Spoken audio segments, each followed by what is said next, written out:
नमस्कार, मैं डॉक्टर वीरेंद्र आर्या। एक वायरस जो कि लार्ज रेस्पिरेटरी ड्रॉपलेट से ट्रांसमिट होता है, जैसा कि हम मानते थे कि corona virus large respiratory droplet से ट्रांसमिट होता है, तो उसके संक्रमण को रोकना कुछ हद तक आसान है, क्योंकि उनके जो ड्रॉपलेट्स हैं, रेस्पिरेटरी ड्रॉपलेट्स हैं, उनका साइज बड़ा होता है, जो कि लगभग 5 माइक्रोमीटर से ज़्यादा होता है।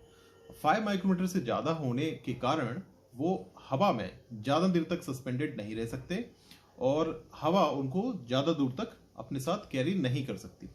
तो इसलिए इस प्रिंसिपल को ध्यान में रखते हुए हमारा कोविड अप्रोप्रिएट बिहेवियर बनाया गया था, जिसमें कि हमें 2 मीटर की डिस्टेंस का पालन करना था और मास्क का उपयोग करना था और surface cleaning, hand washing, hand sanitization इसका उपयोग करना था।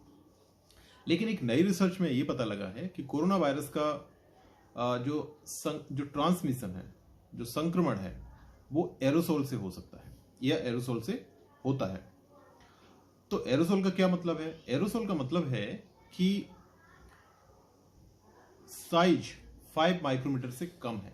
अब अगर साइज 5 माइक्रोमीटर से कम होगा तो उनका वेट भी कम होगा, वजन कम होगा। वजन कम होगा तो एयर उनको अपने साथ ज़्यादा दूर तक कैरी करेगी। एयर में एरोसोल्स ज़्यादा लंबे समय तक सस्पेंडेड रहते हैं। अगर ज़्यादा लंबे समय तक सस्पेंडेड रहेंगे तो वो ज़्यादा लोगों को इन्फेक्ट कर सकते हैं। जो भी उस एयर में आपके जाने के बाद भी अगर आते हैं तो उसको भी वो इन्फेक्शन दे सकते हैं। तो एरोसोल हवा में लगभग 3 घंटे तक रह सकता है और 2 मीटर से ज़्यादा की डिस्टेंस भी एयर के साथ ट्रेवल कर सकता है।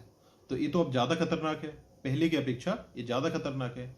तो हमें अपना जो कोविड अप्रोप्रिएट बिहेवियर है उसको भी चेंज करने की आवश्यकता है। अब उसमें क्या चेंज करना चाहिए और कैसे अब इस वायरस से बचा जा सकता है? अच्छा, इसमें एक और इम्पॉर्टेंट चीज़ है।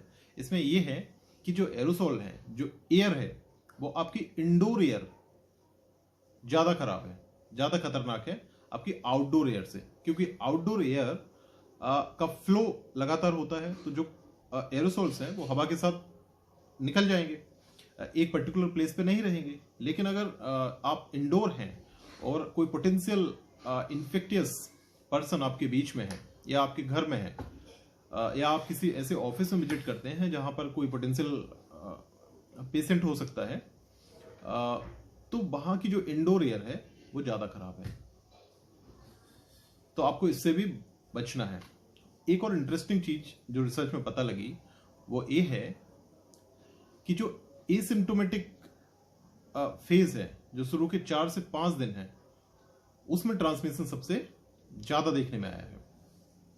क्योंकि एरोसोल का जो जनरेशन है वो केवल आपके बोलने से भी हो सकता है। जब आप बोलते हैं तो भी एरोसोल जनरेट होते हैं और वो भी आपको इन्फेक्ट कर सकते हैं।